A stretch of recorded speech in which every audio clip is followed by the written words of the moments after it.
OnlyFans, digno de estudio. La pornografía ha existido desde hace mucho tiempo. Estas atrocidades que vemos, pues, estas chicas que, bueno, hacen hasta récords, ¿no? Cuando tú ejerces una libertad, debes hacerlo con una responsabilidad. Parece que hay, por parte de las mujeres, una creencia de las mujeres tienen que tener sexo de manera fácil cuando conocen a un hombre. Entonces, eso no es libertad. Y los dos grandes males de esta era son el estrés y la soledad. España es líder mundial en consumo de ansiolíticos. Nos vemos sometidos a tal cantidad de estímulos y a tal cantidad de imprevisibilidad, mucha gente llega a la consulta absolutamente desregulada. En un intento de liberarnos de la dependencia y sufrimiento en el amor, hemos creado una guerra de sexos, un mercado de vínculos efímeros. ¿Evolucionamos o involucionamos?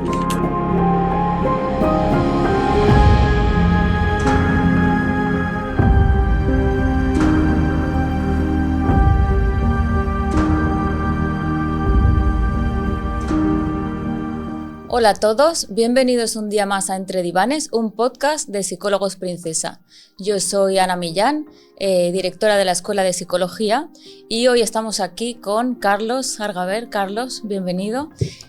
Hola, ¿qué tal? Muchas gracias. Carlos es antropólogo social y cultural y tienes una cuenta de YouTube sobre todos estos temas. Hablas de guerra de sexos, masculinidad, feminismo, red pill. Y ahora no destripamos más. Carlos, yo te conocí, ¿no? Te contaba antes que te conocí porque este verano tengo un grupo de amigos solteros, separados, divorciados, ya alrededor de los 40, y bueno, pues la verdad terminaron. Yo creo que como todos, que cuando terminas una relación, pues hay un punto en que te quieres explicar las cosas. Y entonces, bueno, me empezaron a hablar de términos, de pues que las mujeres en realidad elegimos pareja porque somos hipergámicas, y que los hombres son polígamos, ¿no? Y entonces a mí me empezaron a hablar de estos términos y yo no, la verdad es que no entendía nada. Les conozco casi de toda la vida y realmente me llamó mucho la atención porque me mandaban una serie de vídeos como un poco despectivos hacia las mujeres, cosa que ellos nunca han sido, y entonces me puse a investigar. Y en esa investigación es verdad que veía que había un punto ahí que yo quería entender, pero era demasiado. Entonces empecé a investigar y di con tu canal. Vi los vídeos y bueno, me pareció que explicabas esto pues de una manera bastante más objetiva, y entonces decidí contactar contigo. Porque realmente yo desde luego lo que yo veo es que los motivos de consulta ahora el 85% te diría que es el sufrimiento por relaciones de pareja, ¿no? Entonces, pues yo te quería preguntar porque intentaba buscar, ¿no?, el inicio, pero ¿cómo empiezas tú con esto, Carlos? En primer lugar, me gustaría hacer un pequeño matiz. Yo realmente no hablo de feminismo, sí que quizá me interesa más la cuestión de la feminidad porque me interesa el género. Entonces, puntualmente, cuando a ti te interesa el género, tarde o temprano topas con el feminismo porque digamos que es la principal disciplina que ha tratado la cuestión del género, pero desde un punto de vista muy particular, ¿no? Entonces sí que me gustaría matizar ese punto, pero bueno, creo que la presentación se ajusta bastante al contenido que yo hago. Entonces, ¿cómo empecé yo con esto? Yo realmente me acerqué al género a través de los cambios que yo había percibido en los últimos años a través de las redes sociales. Es decir, yo soy antropólogo de formación y los antropólogos lo que hemos hecho históricamente es estudiar diferentes comunidades, ¿no? Tradicionalmente hemos estudiado comunidades de cazadores-recolectoras o comunidades tradicionales a través de la observación participante. Es decir, que tú te trasladas a esa comunidad y a través de la relación con los informantes tratas de inferir pues, cómo funcionan o cuál sea la cuestión que tú quieres dirimir, ¿no? Entonces, como digo, a través de los cambios que se han dado en los últimos años sobre cómo nos relacionamos a través de la tecnología, yo he observado que hay conductas muy estereotípicamente femeninas y muy estereotípicamente masculinas que se reflejan en las redes sociales, ¿no? A mí, en primer lugar, me llamó especialmente la atención las características tan concretas que tiene Instagram en relación a otras redes sociales como Facebook, ¿no? Hablamos de hace 10, 12 años quizá, en la que el usuario realiza el selfie, realiza la foto de sí mismo de manera repetida, cuando es un fenómeno que en Facebook no ocurría tanto. Facebook siempre había sido una red social, mucho más social de lo que es Instagram, que está mucho más centrado en el ego, está mucho más centrado en el yo, y a través de esta observación, bueno, sí que aprecié que había una tendencia por parte de una parte de las mujeres que, digamos que exponían su cuerpo de manera muy habitual, cuando es algo que en redes sociales anteriores no habíamos observado. Entonces a mí me interesaba mucho el tratar de inferir por qué ocurría esto, ¿no? ¿Cuál es la finalidad? ¿Cuáles son las motivaciones? A veces se enmarca en el contexto del arte, a veces se enmarca desde un punto de vista más psicológico o más sociológico, y yo pues digamos que me acerqué al género a través de este fenómeno, sí. O sea, a raíz de las redes también, claro. Sí, totalmente. Claro, digamos que dentro del mundo de las ciencias sociales o dentro de cuando nos referimos a cualquier disciplina que trate de interpretar la realidad, ¿no?, de las relaciones humanas, hay diferentes vertientes y yo no me adscribo a ninguna en concreto, pero por lo general a mí me interesan mucho las interpretaciones materialistas de los fenómenos. Es decir, nosotros podemos interpretar la realidad desde el mundo de las ideas y llegar a la conclusión de que el estado en el que nos encontramos ahora es la consecuencia de una serie de ideas que han ido evolucionando de manera natural, que es su punto de vista válido, pero a mí me interesa mucho más el impacto que tienen las condiciones materiales, es decir, cómo nuestro entorno material impacta en las relaciones sociales. Entonces, en ciencias sociales, cuando hay un cambio abrupto en la tecnología, nosotros le llamamos shock tecnológico, con frecuencia impacta de manera determinante en las relaciones entre las personas. Claro. Yo, desde luego, a nivel psicológico, lo que he visto, no he buscado estudios como tal, porque la verdad es que la psicología se basa mucho en los trastornos y todavía nos falta esa parte de bueno, centrarnos en los fenómenos, ¿no?, psicológicos y sociales que van sucediendo. Y la verdad es que de un tiempo a esta parte yo empecé hace 15 años a pasar consulta, y los motivos de consulta eran ansiedad, depresión y en menos prevalencia, por el servicio que yo doy, pues brotes psicóticos, trastornos de la personalidad. En el último tiempo te diría que yo veo un aumento exponencial desde la pandemia. Entiendo que por el uso de pantallas, o no lo sé, son las relaciones de pareja. Problemas en las relaciones de pareja, problemas para encontrar una relación de pareja, sufrimiento con todo este tipo de maneras de relacionarse nuevas, ¿no? Que yo a veces lo que le digo a los pacientes es: no eres tú, es que has ido a parar a la jungla. Entonces, de repente hay un funcionamiento que el ser humano no conoce, no domina y no controla, las estructuras ya no están claras y bueno, ha habido todo un cambio ahí, y de verdad que el sufrimiento que yo veo en consulta me ha llevado, bueno, y el mío propio en sus momentos obviamente también, ¿no? Me ha llevado a interesarme mucho por esto, ¿no? Entonces está claro que estamos en una era diferente, y tú lo circunscribes sobre todo, Carlos, al tema de las redes sociales. Yo lo circunscribo al tema de las redes sociales, pero depende hasta cuándo nos queramos retrotraer, y me voy a explicar.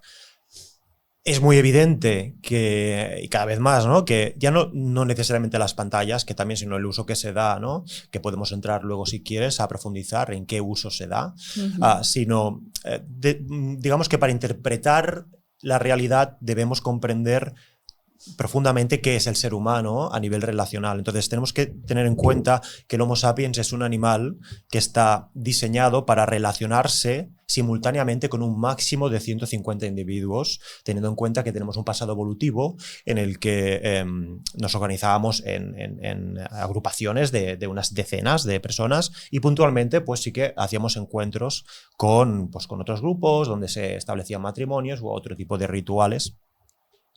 Entonces, teniendo en cuenta que nuestro cerebro está preparado para mantener 150 relaciones simultáneas, insisto, como máximo, si nos situamos al día de hoy en el que ya, insisto, no estoy hablando de pantallas todavía, vivimos en ciudades con millones de personas, con lo que supone, yo, bueno, pues he venido en Barcelona hoy en tren y antes de coger el tren he cogido el metro, entonces el simple fenómeno de estar rodeado de decenas de personas que no conoces y tener la capacidad de ignorarlas es un fenómeno aprendido que es extraño para el ser humano en realidad. Entonces hay otra vuelta de tuerca más allá de esto, y es que podemos observar en el espacio en el que estamos que hay algo que no llamaría nuestra atención en absoluto porque estamos muy acostumbrados a ello, pero que nos invita a reflexionar sobre,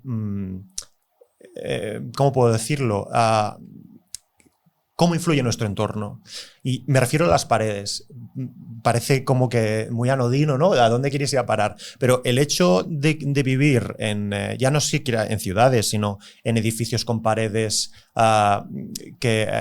digamos que ha detonado el fenómeno de la individualidad, de la intimidad, de la soledad también, teniendo en cuenta que como especie estamos acostumbrados a vivir en campamentos donde prácticamente todo es visible. No significa que no exista la intimidad realmente, pero digamos que hay muchos fenómenos que hoy serían, o características de las personas que hoy serían fácilmente diagnosticables, como algún tipo, bueno, pues ya sea ansiedad, depresión o algún tipo de cuestión que debiéramos atender, que en el pasado eran mucho más fáciles de detectar porque no existían las paredes. Entonces, obviamente no estoy haciendo aquí un alegato por tirar todas las paredes abajo, pero quiero decir que somos un animal natural, muy excepcional, pero que vivimos en un entorno extraordinariamente artificial.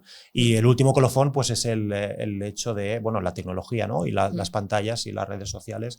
Si llegados a este punto tenemos que tener en cuenta que siendo como somos, siendo un animal destinado a relacionarse con un máximo de 150 personas simultáneamente, no solo vivimos en ciudades de millones de personas, sino que tenemos acceso a relacionarnos con miles y miles de personas a través de un teléfono móvil. Eso es una oportunidad, pero contrae toda una serie de riesgos también. Claro, y de hecho es la desconexión por hiperconexión, porque ya no es solo por esas condiciones materiales, sino que todo lo que, ¿no?, lo que nosotros vemos como una posibilidad, lo que hace, ¿no?, es lo que la paradoja de la elección, ¿no?, que, o sea, en este caso aplicado más a yo tengo muchas posibilidades, tengo ya no a pareja, ¿no?, que luego hablamos de ello, pero tengo posibilidad de conectar con quien yo quiera, cuando quiera y casi como quiera, y lo que sucede muchas veces es que precisamente por eso pues no tenemos conexiones auténticas, reales. Al final el cuerpo humano es orgánico y los neurotransmisores no se generan de la misma manera y no se segregan de la misma manera cuando tú estás delante de una pantalla. De hecho, la psicología, cuando se hace, ¿no?, la psicoterapia, cuando se hace de manera presencial y se hace de manera online, es verdad que no se ha estudiado ninguna diferencia, pero la realidad que nosotros hablamos entre compañeros es que cuando tú tienes una sesión online hay un punto en que, por ejemplo, la atención es mucho más complicado mantenerla. Entonces está claro que nuestro cuerpo no está preparado en general para la era en la que vivimos, y los dos grandes males de esta era son el estrés y la soledad. Mira, pues respecto a lo que comentas, hay un estudio, de hecho hay muchos muy parecidos a un estudio clásico que consiste en lo siguiente: se coge un grupo de ratas y se las sitúa en un espacio en el que tienen acceso a accionar un gatillo, una palanca. Y al accionar esta palanca existe un 50% de probabilidad de recibir comida y un 50% de probabilidad de recibir una descarga eléctrica. Entonces, lo que comprobamos a través de este estudio es que las ratas acaban asumiendo una parálisis perpetua. Porque no saben qué es lo que pueden, delante de esta incertidumbre, no saben qué es lo que les depara el hecho de accionar esta palanca. Y creo que la paradoja de la elección de Barry Schwartz, como comentas, tiene mucho que ver con lo que nos ocurre. Creo que les ocurre más a las mujeres que a los hombres, porque los roles o la disposición que tenemos hombres y mujeres en las aplicaciones de citas, como podría ser el caso, ¿no?, es significativamente diferente, pero sí que creo que es algo que sufren desigualmente las mujeres. Los hombres sufren en otro tipo de cosas. Esta inacción por parálisis, ¿no? Esto traducido al mundo de las relaciones supone que existe una probabilidad de que tu relación sea satisfactoria o que recibas un rechazo emocional o que tus expectativas no se vean cumplidas. Además, creo que las mujeres con frecuencia tienden a dar vueltas en un mismo itinerario a través de las aplicaciones en las que conocen a un chico, depositan una serie de expectativas, llegan a tener relaciones sexuales y luego el chico desaparece. Esto hay mucho que decir, no significa que los hombres sean malvados, sino que hay que entender en su profundidad el fenómeno de por qué ocurre esto, qué tipo de hombres son los que actúan así y qué se puede hacer para identificarlos si es que los queremos evitar. Entonces creo que es un tema que da para hablar largo y tendido. Sí, mira, el otro día justo hablaba de esto con una paciente, ¿no? Y me decía que, bueno, no encuentro pareja y no lo entiendo porque yo estoy muy disponible, ¿no? Y entonces me decía, es que esto de que no estás disponible emocionalmente, yo estoy muy disponible, y me contaba un caso, y bueno, me contaba varios porque ya me ha ido contando. Entonces, lo conozco en una boda, tengo sexo con él de manera esporádica y además sin ningún tipo de cuidado y tal, y no entiendo por qué luego, si esto es lo que quieren los hombres, entonces luego sesiones después me contó que tenía problemas sexuales, que no disfrutaba, que además realmente muchas veces casi que no quería, pero lo hacía ella, pero lo hacía porque es que, bueno, porque no pasa nada, porque, a ver, que ella pues es moderna y tal, y ese, un poco lo que me venía a decir es, en sus palabras, pero que esto es lo que hay que hacer, ¿no? Lo que quieren los hombres. Entonces yo lo que le explicaba es, digo, vamos a ver, pero ¿y tú qué es lo que quieres? O sea, es como que parece que hay por parte de las mujeres de manera implícita una creencia de las mujeres tienen que tener sexo de manera fácil cuando conocen a un hombre. Entonces, ahí el tema es, eso no es libertad.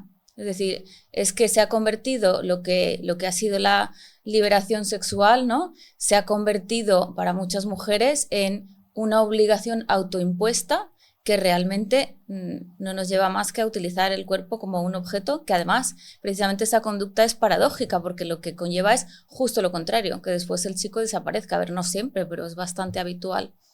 Bueno, sí, creo que yo hago una interpretación parecida a la que tú haces y realmente hay una dificultad aquí muy grande, y es que las revoluciones sexuales o la liberación sexual presumiblemente lo que busca es ofrecer libertad. El problema es que cuando tú ejerces una libertad debes hacerlo con una responsabilidad. Quiero decir, tenemos libertad para elegir qué es lo que queremos comer o qué es lo que queremos consumir, pero se debe hacer con conocimiento, ¿no? Entonces, en este contexto, creo que hemos asumido que podemos tener relaciones sexuales con cualquier persona sin ningún tipo de consecuencia, o que incluso es eso lo que se espera de nosotros. En este caso hablas del caso de las mujeres, pero también hay hombres que si no tienen relaciones sexuales en una primera cita son juzgados como poco masculinos o que tienen poca iniciativa o poca decisión. Si es que este hombre no ha querido buscar el sexo en la primera cita, quizá es que no se siente capaz de acceder a él, o quizá no se siente legitimado, ¿no? O es alguien que no está acostumbrado a tener relaciones. Al final las mujeres también buscan hombres experimentados, que esto es muy matizado, matizable, no significa que busquen hombres con una gran multiplicidad de parejas sexuales, pero sí que un hombre que sepa hacer que las cosas funcionen, que las cosas surjan, ¿no? Entonces, aquí conviene hacerse una pregunta: ¿qué es lo que realmente buscamos? ¿Qué es lo que realmente queremos tanto hombres como mujeres? Si lo que queremos es concatenar toda una serie de parejas sexuales y de encuentros sexuales más o menos satisfactorios, o si aspiramos a tener una relación. Lo que ocurre es que se produce esta polarización en cuanto a que o bien tienes totalmente claro que lo que quieres es una relación y por lo tanto tienes que ir postergando el sexo hasta que presumiblemente hayas establecido una conexión suficiente con ese hombre que en un futuro te garantice que ese hombre va a permanecer a tu lado cuando tengas relaciones sexuales, o bien las tienes desde un principio y basas tu relación en los hombres en mantener sexo en la primera cita. Claro, aquí no significa que una relación que inicia con una relación sexual esté destinada a fracasar, pero conviene tener expectativas realistas y sobre todo elegir de manera realista, ¿no? cuál es el hombre con el que vas a tener una cita, porque sí que hay un perfil de hombres que lo que buscan es tener esta sucesión de encuentros sexuales y después desaparecer. No es fácil necesariamente identificarlos, pero sí que hay una serie de características que nos pueden ayudar. Bueno, y no solamente, ¿no? que lo busquen, sino que muchas veces también por habituación, es decir, cuando tanto un hombre como una mujer, ¿no? está acostumbrado a tener citas y sexo y al final es, bueno, un aumento, ¿no? de la dopamina, del placer, de todo, al final lo que pasa es que se produce el fenómeno de la adaptación hedónica, que es que uno se acostumbra a todo lo bueno muy rápido.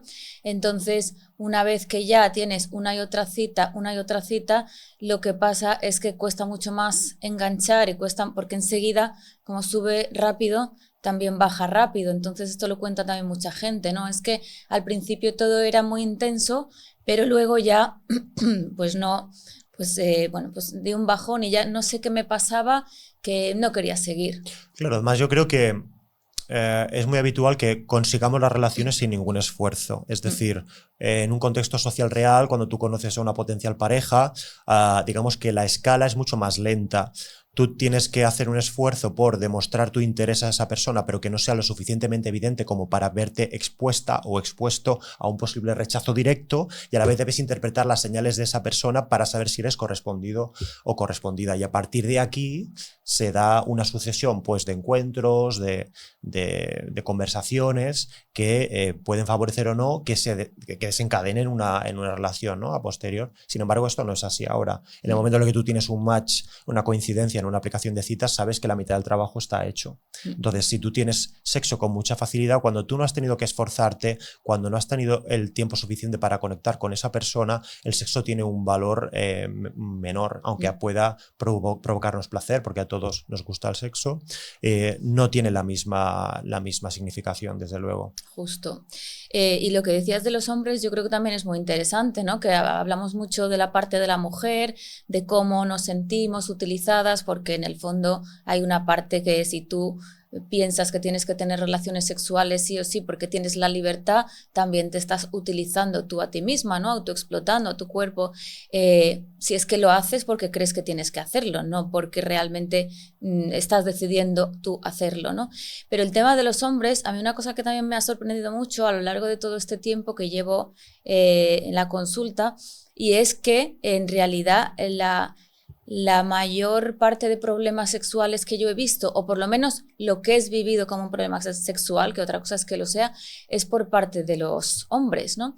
En el sentido de que probablemente no se habla mucho, ¿no? entre vosotros, pero claro, como hay una presión, o sea, lo que yo creo es que hay una presión muy grande por el rendimiento, ¿no? Porque, bueno, la mujer, pues, no es que tenga un papel más pasivo, pero hay un punto en el que realmente mucha parte depende del hombre, ¿no? Entonces, en ese sentido, claro, con esa presión, que además cuanto más presión hay, pues menos respuesta de relajación en el cuerpo y más problemas sexuales, ¿no? Entonces, yo creo que eso también es interesante porque muchas veces yo creo que a veces los hombres también utilizan este tipo de conductas para autoafirmarse, ¿no? Que probablemente no es solo porque quiero tener sexo rápido y es que no tengo escrúpulos, sino que tienen sus propios sufrimientos también. Es que aquí hay un juicio social muy duro que consiste en lo siguiente: es una generalización y es injusta como todas las generalizaciones, pero cuando un hombre pasa un largo tiempo sin tener relaciones sexuales, se lo juzga como incapaz, como no suficientemente atractivo o suficientemente competente, y cuando una mujer no tiene relaciones sexuales por un largo tiempo, se tiende a interpretar que lo hace por decisión propia, porque se está dando un tiempo a sí misma, porque necesita ganar la suficiente confianza como para tener una relación sexual con una persona nueva después de una relación que ha durado un tiempo indeterminado, ¿no? Entonces, a los hombres se los valora especialmente por este éxito sexual. Por lo tanto, es de esperar que haya esta ansiedad, ¿no? Ansiedad por cumplir también, ¿no? A la hora de tener un encuentro sexual, teniendo en cuenta que los ritmos del hombre y la mujer a la hora de tener relaciones íntimas son diferentes. Eso lo sabemos, ¿no? El hombre tiene mucha más facilidad para excitarse casi de manera súbita y sin embargo la sensación o la atracción en el caso de la mujer es mucho más similar a una rueda de volumen que puede ir aumentando progresivamente que no a un interruptor que apagas o enciendes, y creo que es importante entender eso. Por otra parte, el orgasmo del hombre, digamos que desde un punto de vista reproductivo tiene más importancia si lo que quieres es conseguir esa reproducción, desde el punto de vista reproductivo, por supuesto, ¿no? Entonces, para que la mujer llegue al orgasmo es necesario más tiempo, más habilidad, un conocimiento que quizá no todos los hombres tienen, y eso pues puede generar una ansiedad, por supuesto. Claro, sí, sí. Claro. Y uniendo esto, Carlos, con bueno, el fenómeno del que hablas ¿no? En tu canal de OnlyFans, que es pues eso, digno de estudio, ¿no? Al final la pornografía ya ha existido desde hace mucho tiempo, Sí. pero estas atrocidades que vemos, por lo menos desde mi punto de vista, bueno, pues estas chicas que bueno, hacen hasta récords, ¿no? Y este tipo de cosas, me parece especialmente curioso, enlaza mucho también con de mi punto de vista, ¿no? Con la cultura del aislamiento. Claro, hay el que estemos solos, el que además tengamos acceso a una realidad que es virtual, no nos tenemos que exponer, ¿no? Digo, los consumidores, no nos tenemos que exponer, ¿no? No tenemos que, no sé, que estar expuestos a un rechazo.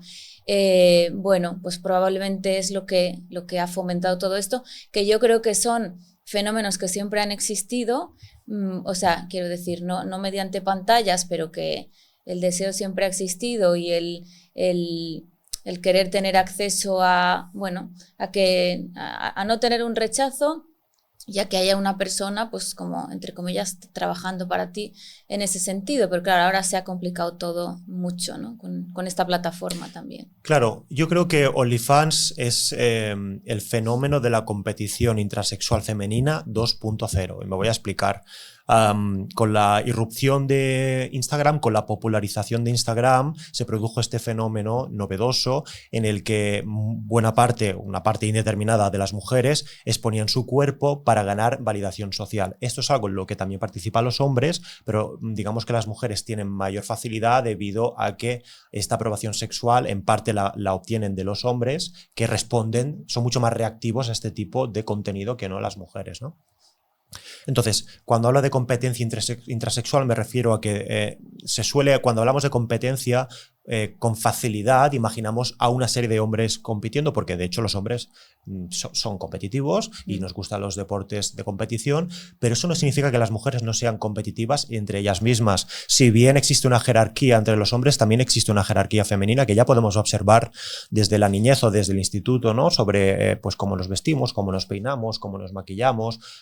Se producen desde el instituto ya relaciones excluyentes en las que varias chicas excluyen a una tercera. Los hombres no es que sean mejores haciendo otro tipo de cosas, Son ¿no? otros fenómenos, sí. Sí, entonces esta competición intrasexual que invita a las mujeres a mostrar su cuerpo en función de, bueno, diferentes criterios. Hay quien justifica este comportamiento desde un punto de vista artístico, teniendo en cuenta que antes pues, la desnudez podía ser dos cosas, o contenido erótico o algo que formase parte de un museo. Ahora mismo no. Entonces, en el momento en el que tú consigues tanta repercusión y tanta validez social a través de exponer tu cuerpo, que esa validación social se convierte en dinero, pasa a ser una posibilidad muy tentadora. Entonces, si además este fenómeno lo entroncas con la epidemia de soledad y con las dificultades que sufren muchos hombres para iniciar el cortejo, porque nos guste o no nos guste, nos parece mejor o peor, en la mayoría de los casos es el hombre quien asume, ¿no?, la iniciativa a la hora de aproximarse a una potencial pareja. Las mujeres podríamos decir que tienen sus propios mecanismos a través de una mirada o una sonrisa, pero digamos que ese aproximamiento más directo es que lo inicia los hombres. Pues en esta epidemia de soledad y de dificultades para hacer esto, teniendo en cuenta que hay mucha sensibilidad respecto a este tema, que los hombres no quieren incomodar debido a que, pues como digo, hay mucha sensibilidad sobre los problemas que sufren desigualmente las mujeres, que está muy bien que la haya, pero es necesario animar a los hombres a asumir el control de su vida, ¿no? Y no permanecer inmóviles en este contexto, ¿no? Si en este contexto aparece OnlyFans, pues eso puede producir que una parte de los hombres sustituya las interacciones reales por interacciones basadas en el teléfono móvil. Y podemos ir más allá. Si no recuerdo mal, el año pasado salió una estadística en Estados Unidos donde decía que alrededor del 90% de las mujeres que tienen OnlyFans no gana más de unos $150 al mes. Es decir, que la mayoría de las mujeres han entregado la intimidad de su cuerpo a cambio de calderilla. Por la promesa de que van a hacerse ricas. De hecho, hay algunas mujeres que lo consiguen. Pero bueno, eso es un riesgo para ellas también, ¿no? Y por otra parte, muchas mujeres que profesionalizan su OnlyFans, al final lo único que hay de ellas en ese OnlyFans son sus fotos. Es decir, que todo lo que forma parte de la interacción directa con los suscriptores, con los mecenas de OnlyFans, lo hace una tercera persona que habitualmente es un hombre. Es decir, los hombres que pagan OnlyFans no lo hacen necesariamente con el interés de consumir pornografía, porque la pornografía es de acceso libre y limitado en la red, como sabemos, sino que lo que buscan es una relación parasocial. Es decir, buscan consumir una relación ficticia en la que a cambio de dinero esta chica nos va a ofrecer un tipo de trato especial. Y esto es fácil darse cuenta cuando muchas de estas OnlyFans se publicitan de esta manera, cuando muchas de estas usuarias de OnlyFans se publicitan de esta manera en la descripción de OnlyFans, ¿no? Explicando pues cuáles son sus hobbies, que habitualmente tienden a coincidir con los hobbies de los hombres, como puede ser videojuegos o algún deporte que sea especialmente popular entre ellos, que ofrecen servicio de pareja o de mejor amiga. Entonces hay una parte, y esto las chicas que tengan OnlyFans y lo quieran llevar de una manera honesta estarán de acuerdo conmigo, hay una parte importante de los hombres que consume OnlyFans no porque estén interesados en el contenido erótico, que puede ser un añadido, sino porque están interesados en la relación parasocial que ofrecen estas mujeres, entre comillas, porque muchas veces son hombres con quienes están hablando. Ya. De hecho, en realidad es el mismo fenómeno que la prostitución y las escort. O sea, es decir, al final hay diferentes tipos, ¿no?, de relación. Bueno, la prostitución es una cosa que puede llegar a una parte física, ¿no? Y no así en OnlyFans, según lo que tengo entendido. Bueno, desde luego con una pantalla por medio no, pero también he tenido, mira, lo bueno de la psicología es que ves de todo, pero sin pantallas. Entonces también he tenido alguna paciente que se dedicaba a esto, a hacer escort, y me contaba que la gran cantidad de los encuentros con hombres que ella tenía no terminaban en una relación sexual. Era ven a comer conmigo, ven a hacer un viaje conmigo, acompáñame tal y escúchame. Es muy interesante porque es muy difícil hablar sobre los problemas que sufren desigualmente los hombres sin que seas tachado de machista. ¿Por qué? Porque se considera que cuando tú hablas de los problemas que sufren desigualmente los hombres, porque se considera que cuando tú hablas sobre los problemas que sufren desigualmente los hombres, estás desplazando los problemas que sufren desigualmente las mujeres o lo estás invalidando. Entonces, ante este silencio es fácil que emerjan determinadas comunidades en Internet, no siempre muy saludables, como sabemos, como puede ser la Red Pill, que puede tener sus aciertos, pero por lo general mi opinión es más bien desfavorable. Y en este contexto en el que cuesta tanto relacionarnos entre nosotros es normal que ocurra. Además, creo que este fenómeno es multifactorial, el de la soledad masculina y el de la búsqueda de intimidad que no se ve satisfecha. Antes con mi compañero Aleix Canamasas, que es antropólogo también, hablábamos sobre que una de las cosas que ha caracterizado al Homo sapiens es la capacidad de tomar decisiones arriesgadas, a veces estúpidas, pero que realmente nos ha llevado hasta donde nos ha llevado. Y voy a poner un ejemplo. El Homo neandertal se extinguió posiblemente, entre otras cosas, porque era mucho más precavido en cuanto a qué decisiones tomaba respecto a su movilidad geográfica. Sin embargo, el Homo sapiens era capaz de subirse a una barcaza y adentrarse a mar abierto sin saber a dónde iba. Y esto es una conducta estereotípicamente masculina que presumiblemente se produce debido a la testosterona. Si además tenemos en cuenta que hay una crisis en ese aspecto, que los niveles de testosterona están más bajos que nunca, eso puede suponer que haya cada vez más hombres que no se atrevan a tomar algunos riesgos sencillos, como es el de acercarse a hablar a una mujer, asumiendo que hay algunos riesgos que son palpables y que son reales, ¿no? El simple hecho de que te rechacen puede ser doloroso. Creo que hay mujeres que quizá, como no están acostumbradas a asumir el rol de ser la persona que se acerca, tienen dificultades para empatizar con un hombre que se acerca de manera sincera a hablar con una mujer. Y que quizá pues tengan una reacción relativamente agresiva verbalmente, que puede ser muy dolorosa también, ¿no? No hace falta que nos den un golpe para que nos hagan daño. Entonces, creo que en este caso la Red Pill, como comentaba, trata de poner en valor algunos de los problemas que sufren los hombres, pero creo que no lo está haciendo muy bien, porque por lo general invita a los hombres a no relacionarse con las mujeres o a hacerlo de una manera poco saludable. Ahora entramos en la Red Pill y te pregunto qué es, para la gente que no lo sepa. Sí. Claro, yo creo que ahí estoy una parte que surge también de los movimientos feministas que en un momento dado van ciertos movimientos a un extremo, ¿no? Claro, las mujeres pues tradicionalmente habíamos tenido un papel secundario, muchas veces en relaciones verticales, de control, de sometimiento a todos los niveles, ¿no? A nivel económico, a nivel sexual, a nivel de decisiones. ¿Qué pasa cuando la mujer, ¿no? Empieza, desde mi corto entendimiento, ¿no? Pero empieza ya a incorporarse al mercado laboral, a tener pues eso, cierta independencia, que nunca la independencia no existe, pero claro, nos han llegado mensajes habitualmente, ¿no? De ten cuidado porque fulanita, fíjate, se murió su marido y la dejó con 8 hijos, no podía sacarlos adelante, ten cuidado porque tu tía no sé qué, el marido se fue, hizo otra familia, y un montón de cosas que realmente han pasado así, en las que la mujer pues no tenía margen de acción. Y entonces, pues poco a poco yo he vivido, ¿no? en este tipo de mensajes que son muy positivos, porque a mí lo que me decían es: tú tienes que ser independiente y si no estás bien o si realmente hay en una relación de pareja, en un matrimonio, no tienes por qué quedarte, ¿no? Pero bueno, fruto de, entiendo, sufrimientos por las mujeres de otras generaciones. ¿Qué pasa? Que eso es un movimiento muy positivo hasta que se lleva al extremo, porque yo creo que entre las mismas mujeres también hay cierta guerra en cuanto a, bueno, pues cuando ya hay gente que se vuelve en un extremo, realmente se hace difícil, porque te juntas con tus amigas y es que los hombres esto, es que son lo peor, es que, entonces, claro. Y con los hombres ocurre lo mismo. Exactamente lo mismo, claro. Eso es. Entonces, una cosa es la información, ¿no? Hacernos conscientes de y tener, pues eso, cierto control sobre nuestra vida, o por lo menos influencia, y que las relaciones se vuelvan horizontales, que yo quiero pensar que es a donde una parte de las relaciones van, pero es difícil. Pero claro, entiendo que a raíz de este movimiento, porque al final pues es que se ha vuelto un movimiento de odio, pues surge, ¿no?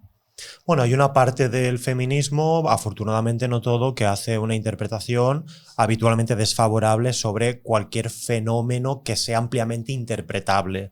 Es decir, una aproximación de un hombre a una mujer, el hecho de que los hombres de media cobren más que las mujeres, que es algo sobre lo que se puede hablar, ¿no? De por qué es por qué ocurre, si realmente es que hombres y mujeres, mismo trabajo, misma responsabilidad, mismas horas, cobran lo mismo o no, que digamos que no es así. O sea, quiero decir que sí que cobran lo mismo. Otra cuestión es por qué las mujeres tienden a desarrollar trabajos que quizá se paguen peor, que eso quizá convendría también abordarlo, o porque trabajan menos horas.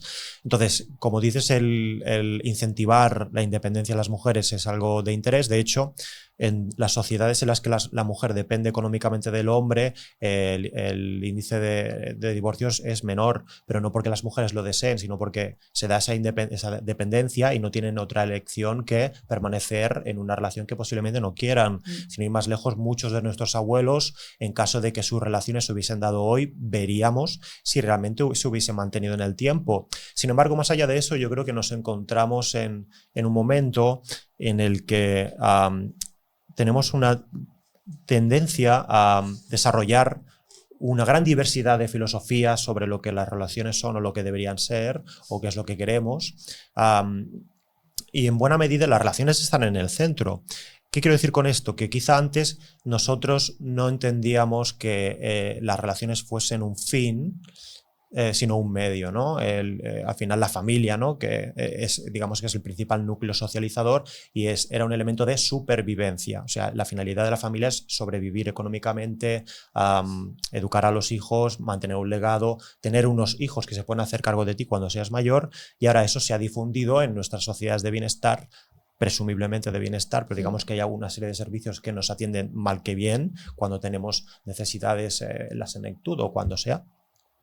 Y al darse, ¿no?, esta situación, como digo, filosofamos sobre lo que las relaciones son y entendemos que las relaciones ahora son un objeto de consumo y un objeto de divertimento y un objeto de placer. Es decir, que son un fin, incluso ya no son un medio. De desarrollo personal, o sea, 1000 teorías aquí. De desarrollo personal, incluso llegamos a creer que a mayor cantidad de parejas, más sabemos y más aprendemos, como si no pudiéramos aprender con una sola pareja o con 2 parejas a lo largo de la vida, ¿no? Entonces, estamos en un momento muy en la línea de Zygmunt Bauman, que es un autor que a mí me gusta mucho, en el que nos relacionamos en red, queremos mantener una gran cantidad de relaciones simultáneamente, no necesariamente románticos sexuales, pero a la vez queremos que esos vínculos sean suficientemente fuertes como para poder disfrutar de ellos y suficientemente débiles como para deshacerlos cuando nos interese. Entonces, consumimos relaciones y no las construimos como quizá hacían nuestros abuelos, asumiendo toda una serie de características negativas que son indeseables a día de hoy, pero bueno, que quizás sí que era un caldo de cultivo diferente sobre lo que las parejas eran o sobre lo que las relaciones eran. Entonces, ineludiblemente vivimos las relaciones con más ansiedad y los vínculos son más frágiles que antes. Sí, de hecho, una de los principales problemas de hoy en día es que el sistema nervioso está absolutamente desregulado, ¿no? O sea, el cuerpo tiene una homeostasis que se tiene que mantener, hay una fase del sistema nervioso simpático de activación y tiene que haber una fase sistema nervioso parasimpático, entre comillas, no es de desactivación, ¿no?, pero es de descanso. Y eso no significa solo dormir 8 horas, significa que como yo activo el sistema nervioso parasimpático con el contacto con la naturaleza, con las conexiones que me generan oxitocina, con sentir una tranquilidad y una seguridad, ¿no? Entonces, el compensar entre el estado de lucha-huida y el estado de calma es fundamental. ¿Qué pasa? Que ahora, en cuanto a las relaciones, ¿no?, nos vemos sometidos a tal cantidad de estímulos y a tal cantidad de imprevisibilidad que lo que pasa es que mucha gente llega a la consulta absolutamente desregulada. Entonces, desde ahí ya ni siquiera se puede entender nada. Y ya eso, bueno, con los problemas que vienen después, ¿no? Pero esto de los entornos, ¿no?, que ahora el mundo es volátil, incierto, cambiante y ambiguo. Entonces, la mayoría de los problemas también psicológicos tienen que ver con esa desregulación del sistema nervioso, que ahora se habla, bueno, de las teorías del trauma, de que en realidad trauma antes se hablaba pues del estrés postraumático de personas que vienen de la guerra, que han tenido un accidente. Ahora es verdad que hay una cultura del trauma, bueno, demasiado prevalente en la psicología desde mi punto de vista, que parece que ahora todo es trauma, pero sí que parte de que realmente esa tranquilidad que teníamos antes, esa, entre comillas, seguridad, bueno, depende de la sociedad en la que viviéramos, ¿no? Pero en la época de nuestros padres, el estado del bienestar, ¿no?, que tú has dicho, pues ahora no existe. Entonces sí que tenemos una seguridad material, supuestamente, ¿no?, quien la tenga, pero quizá no va a venir un león por la noche, pero lo que no tenemos es esa seguridad, ¿no?, en los vínculos y en la vida en general. Claro, yo creo que nos enfrentamos a un mundo especialmente hostil y esto es muy relativo porque vivimos en el primer mundo y a pesar de vivir en el primer mundo con una gran cantidad de comodidades, eso no significa que no haya retos todavía por conseguir, que los hay muchos. Parece que somos una sociedad hiperdiagnosticada en relación a otras sociedades en desarrollo que enfrentan condiciones materiales mucho más duras que las nuestras, presumiblemente, ¿no? España es líder mundial en consumo de ansiolíticos y no sé si de antidepresivos también. Entonces, bueno, cabe hacer una reflexión muy profunda sobre qué es lo que está ocurriendo, ¿no? Sí. yo creo que vivimos con mucha incertidumbre las relaciones también porque nunca como antes habíamos vivido en una sociedad tan atomizada en todos los aspectos, ¿no? Extremadamente individual. Hace poco hablaba con un amigo sobre cómo las tribus urbanas entre los jóvenes han desaparecido, prácticamente han desaparecido. Hay modas que son transversales a una misma edad. Y eso es sintomático de que los grupos que se dan ahora son de otra manera, posiblemente en relación a ideologías políticas directamente enfrentadas. Entonces se vive con mucha más hostilidad las relaciones entre nosotros. Esto por una parte. Estamos mucho más atomizados, mucho más enfrentados, mucho más desunidos en cuanto a liberales, conservadores, progresistas, personas de derechas, de izquierdas. En Cataluña, pues el tema del independentismo podría ser otro. Es decir, hay una gran diversidad de variables que no solamente nos separan, sino que nos enfrentan directamente. Y luego, por otra parte, hay una gran falta de propósito vital. Y yo creo que es una epidemia, ¿no? Entonces, te sientes solo, enfrentado, sin un propósito concreto de vida. Tienes dificultad para relacionarte con el sexo contrario. Crees que el sexo contrario es tu enemigo o que son unos privilegiados en una serie de características. Y esto es bidireccional, ¿eh? Realmente hay mucho que decir sobre los dos sexos, ¿no? Pues claro, eso te pone en una situación francamente complicada. Sin embargo, las personas que viven en países en desarrollo tienen un propósito, que es el de prosperar económicamente, ya sea en su país o el de emigrar a otro lugar bajo la promesa de que podrán prosperar, aunque luego se encuentren con una realidad distinta. Entonces, digamos que partiendo de otro punto, no quiero decir que no haya problemas psicológicos en los países del África subsahariana, por supuesto que no quiero decir eso, pero es paradójico que desde los países donde hay comodidad se dé ese problema. Mi compañero Aleix defiende, por ejemplo, que la comodidad lo que provoca es una gran falta de libertad, en realidad, ¿no? Absolutamente. Las fuerzas de la comodidad, o sea, el ser humano está diseñado para cazar. Está diseñado para conseguir, es decir, para que tú tengas motivación tienes que tener deseo. Si solo tienes comodidad es que el cuerpo no se mueve.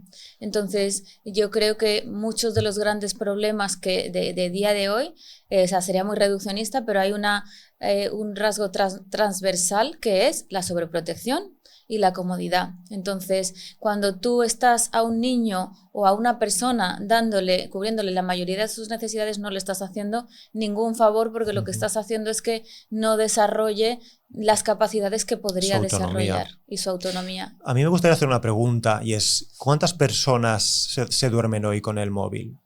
Escuchando algo, viendo vídeos, ¿cuántas personas hacen eso? Que pues, parece una pregunta muy inocente, pero creo que cuando hacemos eso, que yo lo he hecho, pero intento a veces sustituirlo por música, muchas veces lo que tratamos de hacer es de huir de nosotros mismos, de huir sobre los pensamientos que tenemos, ¿no? De no mirar adentro, porque nos asusta, porque nos genera miedo, porque nos genera ansiedad, porque no queremos enfrentar según qué cosas. Entonces estamos arrojados totalmente al entretenimiento perpetuo y no a la reflexión sobre qué es lo que podríamos hacer con nuestra vida o qué podemos hacer, ¿no? Para mejorar la vida de los demás, quizá. Absolutamente. De hecho, una terapia que es muy prevalente y que ahora está empezando a ser de primera elección en la psicología son las terapias de tercera generación que tienen que ver, una es la terapia de aceptación y compromiso y otra la terapia tipo mindfulness, ¿no? ¿De qué van así de manera como muy somera? Pues la terapia de aceptación y compromiso lo que dice es, tenemos todos eventos internos, ¿no? Que son pensamientos, son emociones, son dolores, lo que sea, siempre los hemos tenido y ahora los seguimos teniendo, pero tenemos tantas cosas alrededor con lo que podemos taparlo que la enfermedad mental no viene nada más, ¿no? Dice esta corriente, que de dos movimientos. Tú tienes tu evento interno, entonces hay un movimiento que es evitarlo, es decir, no conectar con ello y hacer otro tipo de cosas y una conducta evitativa, o el segundo sería una conducta compulsiva, ¿no?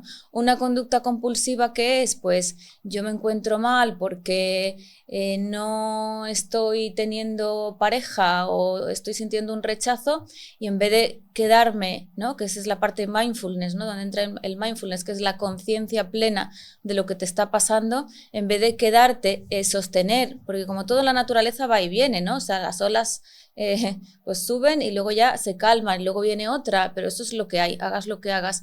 Entonces, si tú no aplicas mindfulness, que no es sentarse a meditar, eso es una técnica, pero si tú no aplicas la conciencia plena de esto me pasa y lo sostienes, y es mucho menos de lo que realmente creemos, ¿no?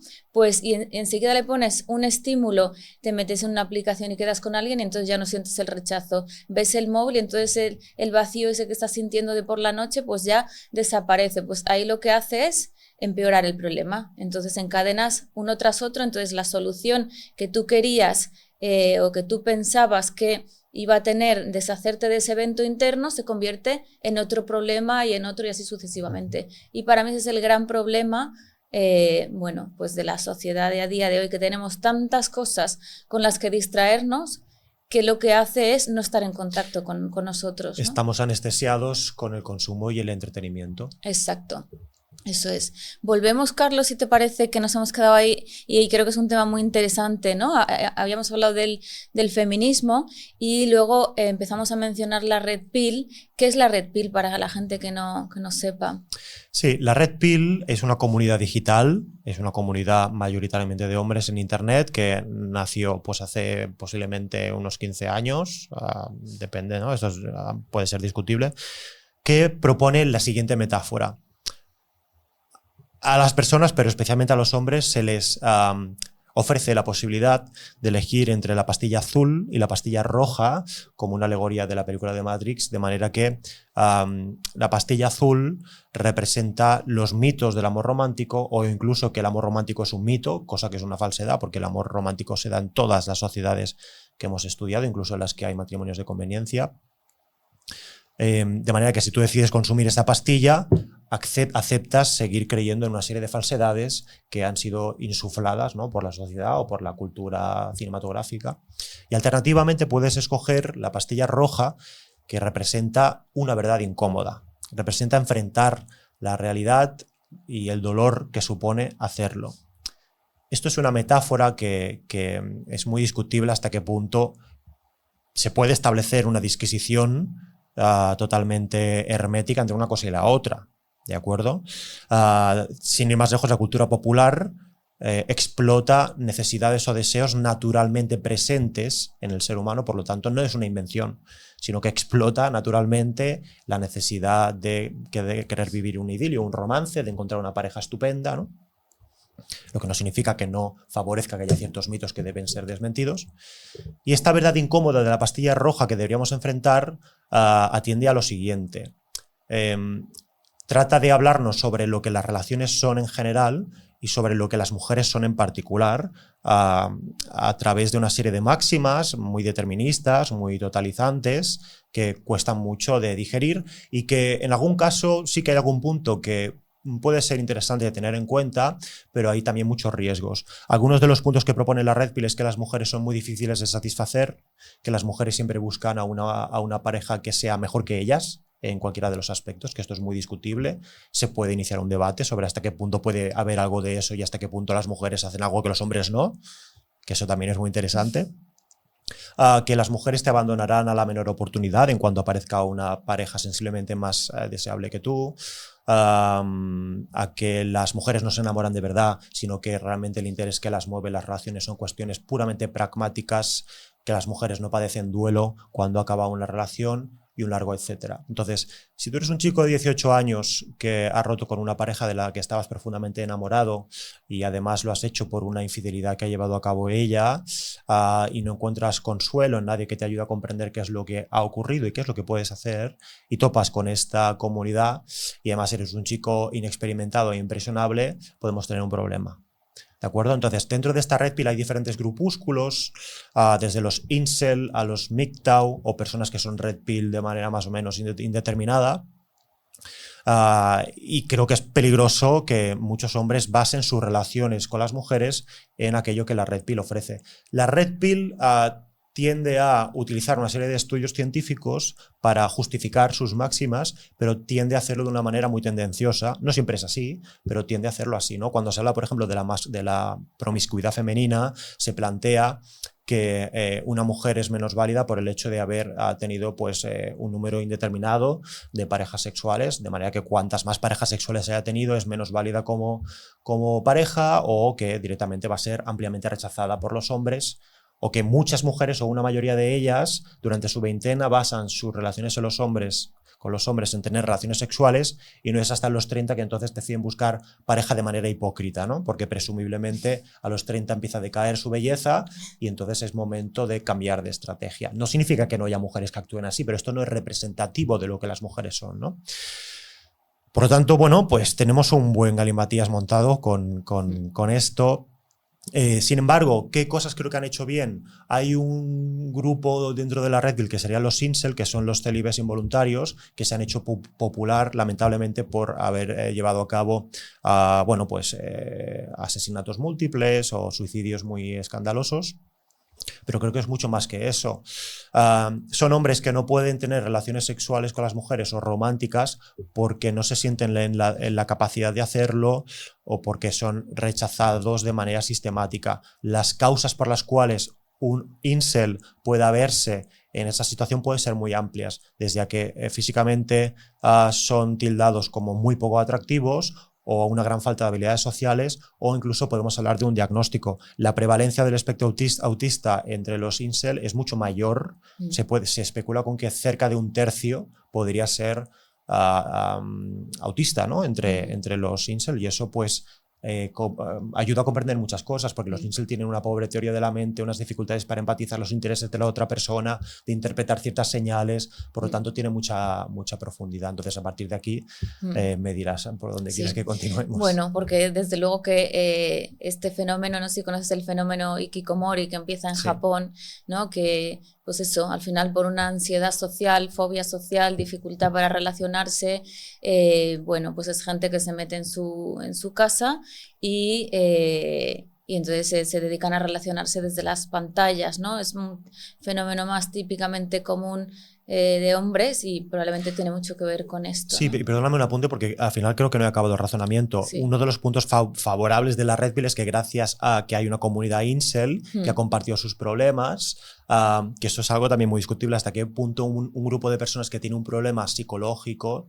si podemos determinarlo así, que se junten entre ellos, si son capaces o no de encontrar la solución a su problema, si es que no hay un terapeuta, ¿no? que contribuya a deshacer, porque al final se reafirman toda una serie de creencias que posiblemente no sean veraces, ¿no? Es. Pero sí que es verdad que creo que fue el año pasado que William Costello realizó la primera investigación científica sobre lo que los incels son, ¿no? Y que llegó a esta conclusión del autismo, ¿no? Entonces eso nos permite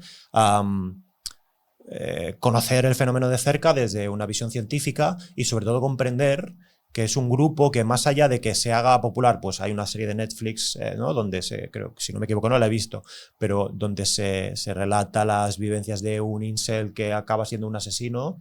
En realidad los incels son personas que son mucho más peligrosas para sí mismas que no para el resto, y creo que es muy importante tenerlo en cuenta, que son personas que sufren. Es absolutamente, es decir, al final lo que pasa cuando tenemos miedo, y mucho miedo, pues es que nos congelamos, ¿no? Es decir, hay 3 estados del sistema nervioso, ¿no? El estado de calma, el estado de lucha, huida, y luego está el estado de congelación. Claro, cuando uno se ha visto en una y otra situación, una y otra, en la que a nivel social no se ve capaz, pues lo que hace es que su cuerpo se congela. Entonces, todo lo que podría bueno, dar de sí a nivel social, relacional, pues no lo hace, aparte de, obviamente, pues de toda esta parte autista, que ya no es solamente por la teoría de la mente, eso es lo de origen.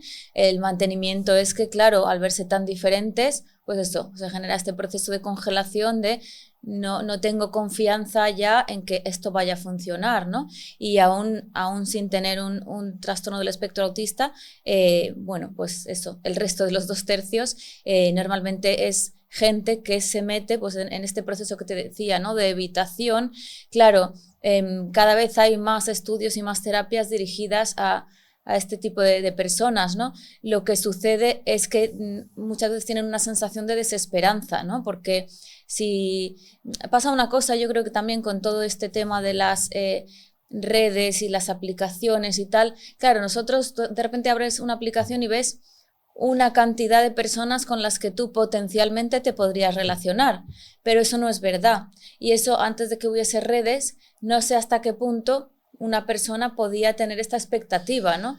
Aquí ocurre algo muy interesante y es que alrededor de 1/3 de los usuarios de aplicaciones de citas como Tinder son mujeres, lo que significa que los otros 2/3 son hombres, lo que supone que hay una gran competitividad entre ellos para establecer estos encuentros con las mujeres. Y hay mucho más que decir. Las mujeres, ancestralmente, han desarrollado una estrategia reproductiva que les hace ser mucho más selectivas, mucho más cautas a la hora de elegir un compañero sexual por una razón elemental, que es que ellas sostienen la carga reproductiva. Eso significa que ellas se quedan embarazadas. Es decir, que tú debes ser mucho más precavida a la hora de elegir una relación sexual con un desconocido, porque tú vas a asumir las principales consecuencias. Por lo tanto, idealmente debes establecer previamente una relación con ese hombre para que te pueda asistir y te pueda acompañar tanto durante el embarazo, que es un momento de gran vulnerabilidad, como en la posterior crianza. Se habla de que el enamoramiento o el amor dura alrededor de 4 años, aunque se puede renovar, precisamente porque la mortandad infantil antes del régimen demográfico moderno, es decir, antes de que tuviéramos una revolución científica que nos permitiera disponer de unas medicinas que favoreciera que muchas de las patologías que sufren los niños hoy sean curables y antes no lo eran, pues alrededor de la mitad de los niños antes de alcanzar los 4 años morían. Por lo tanto, este vínculo que se desarrolla, este vínculo romántico, favorecía que estos niños alcanzasen los 4 años, teniendo en cuenta que son 2 progenitores que concentran su tiempo y sus recursos en una descendencia compartida. Entonces, teniendo en cuenta que las mujeres, como decía, son tan selectivas y necesitan asegurarse mucho más que los hombres, que en unos pocos segundos muchos hombres pueden decidir si estarían dispuestos a tener una relación sexual con las mujeres, con una mujer. Cuando a una mujer que está diseñada para ser tan selectiva le pones un smartphone en la mano y lo único que puede dirimir respecto a sus potenciales parejas es qué tan atractivos son físicamente, porque son aplicaciones basadas en la imagen, adivina qué, lo que ocurre es que se hacen extremadamente selectivas con la imagen. Entonces hay una gran cantidad de hombres que lo tienen mucho más difícil, además están en una inferioridad numérica significativa y muchos hombres tienden a validarse a través de los resultados que obtienen en Tinder cuando son hombres atractivos objetivamente y aún así no tienen el resultado que quizá esperarían. Por lo tanto, sí, es importante dejar constancia que Tinder ofrece una parte de la realidad totalmente distorsionada y que no debe servir para establecer ningún tipo de imagen, ¿no? O de reflexión sobre quiénes somos, claro, o qué lugar ocupamos en el mercado sexual. Absolutamente. Y en la contrapartida a esto, ¿no? La parte de las mujeres que, bueno, claro, también exponen su físico y que también, ¿no? Obviamente es el mismo proceso, más la carga, ¿no? que tenemos tradicionalmente las mujeres con esta parte física, más todo el fenómeno Instagram, influencers, bueno, movimiento estético, etcétera, etcétera. Lo que pasa con las mujeres es que, bueno, pues hay una obsesión con la imagen y con también a veces con el tema de la juventud, ¿no?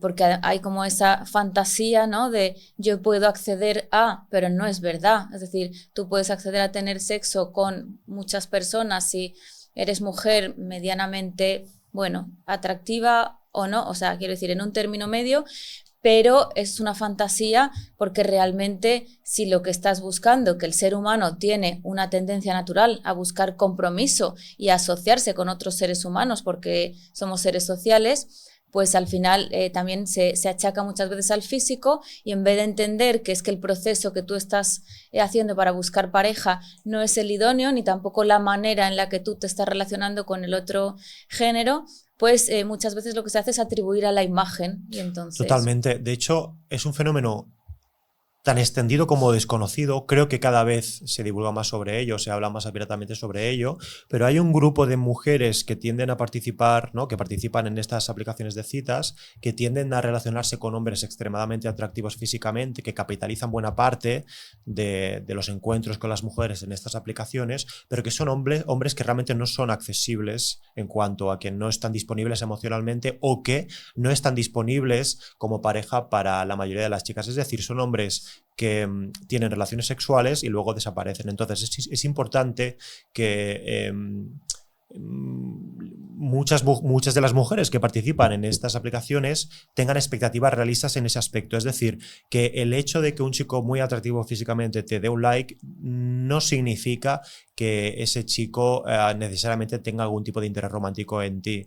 De hecho, en general, los hombres tienen más facilidad para desvincular la sexualidad de la conexión emocional, y hay hombres que se dedican a concatenar relaciones sexuales sin importar muchas veces demasiado cuáles son las características ni físicas ni comportamentales de la mujer. Por lo tanto, es una dificultad que muchas mujeres tienen que enfrentar, de dilucidar si estos matches que tienen en estas aplicaciones son de hombres que pueden ser potenciales parejas a largo plazo o no lo son. Entonces, muchas mujeres entran en esta rueda de relacionarse cíclicamente con hombres muy atractivos que las desechan en cuanto obtienen lo que ellos desean. Eso es. Y claro, todo esto pues da lugar a un montón de tipos de relaciones que ya no tienen casi ni nombres, ¿no? Es decir, hay muchos términos, pero realmente pues da lugar a un montón de fenómenos que pasan, que luego habitualmente se nombran también en las redes: ghosting, benching, bueno, todo este tipo de cosas. Entonces, Carlos, con todo este panorama, ¿no? Todo esto, ¿no?, que hemos ido contando, las redes, las maneras diferentes de relacionarnos, cómo está todo revuelto, porque hablando en un lenguaje está todo desordenado, como dice un amigo mío. ¿Hacia dónde nos dirigimos? O sea, ¿qué tipo? Porque está claro que el matrimonio tradicional, la relación de monogamia, ¿no?, de toda la vida está en crisis. ¿Hacia dónde nos dirigimos? Yo creo a nivel que no, tradicional? francamente. ¿No está en crisis? No, Bueno, qué no es bien. que no te diré que no esté en crisis, es que creo que entiendo qué es lo que quieres decir, pero este argumento se tiende a usar para animar a otras personas a probar otros modelos de relación, como puede ser el poliamor o las relaciones abiertas. Es decir, se llega a la conclusión de que como hay una gran cantidad de divorcios en España, eso es síntoma de que la monogamia no funciona y que por ello debemos optar por otros modelos afectivos. Y yo no es que me posicione frontalmente en contra, pero creo que es una reflexión equivocada. Es decir, lo que no funcionan son las relaciones entre hombres y mujeres. Eso es lo que está en crisis, pero no la monogamia en sí. O sea, el vínculo de a dos es una característica del animal humano. Digamos que muchas sociedades o el ser humano tiene una gran capacidad para adaptar sus estrategias reproductivas, y por eso hay muchas sociedades donde la poligamia está legalizada, lo que no significa que todos los hombres sean polígamos. Por una cuestión demográfica es imposible que así sea. De hecho, como mucho se habla de un 20% de hombres, un 15%.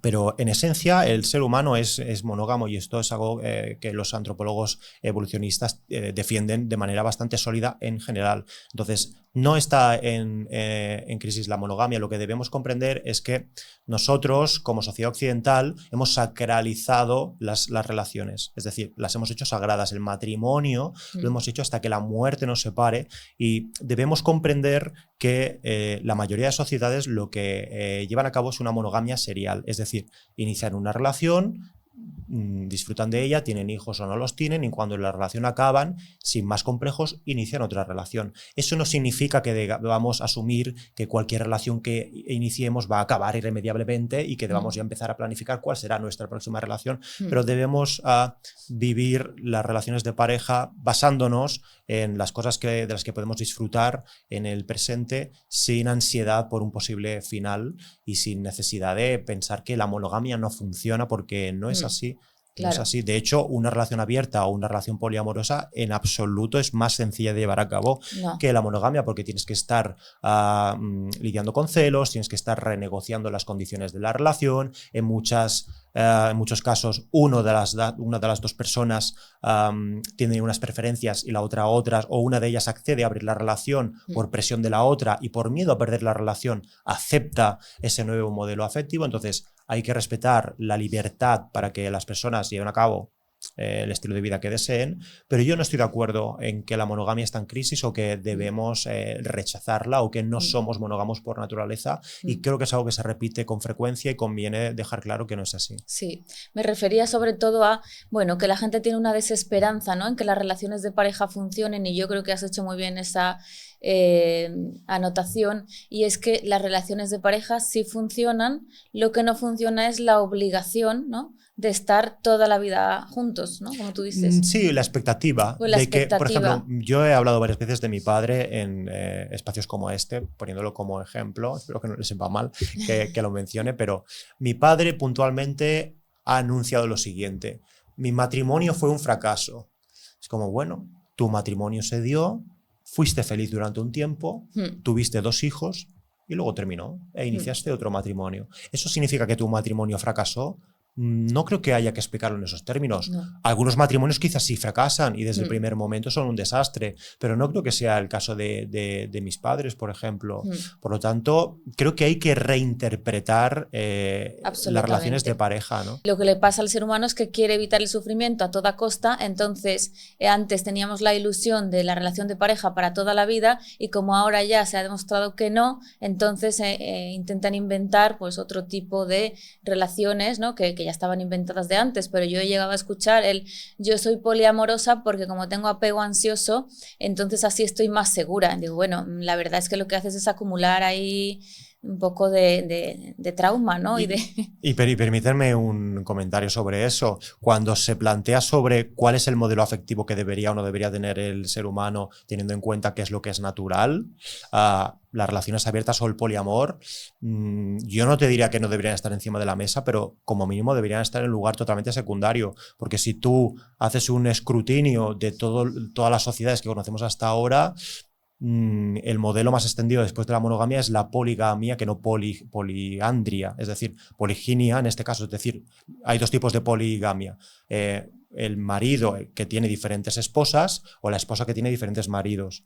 Y la esposa que tiene diferentes maridos es un fenómeno absolutamente residual que responde a cuestiones patrimoniales, a cuestiones demográficas, en las que hay una gran descompensación entre un sexo y el otro. Por lo tanto, esta cuestión del poliamor o las relaciones abiertas es un elemento colateral de las revoluciones sexuales y no tanto algo que esté intrínsecamente en nuestra naturaleza, defiendo yo, matizable, discutible.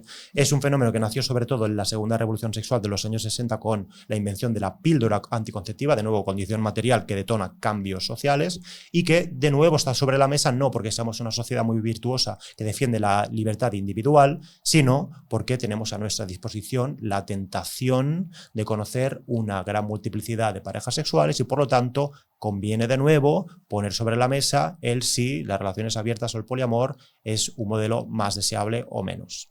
Claro, también habría que abrir debate aquí.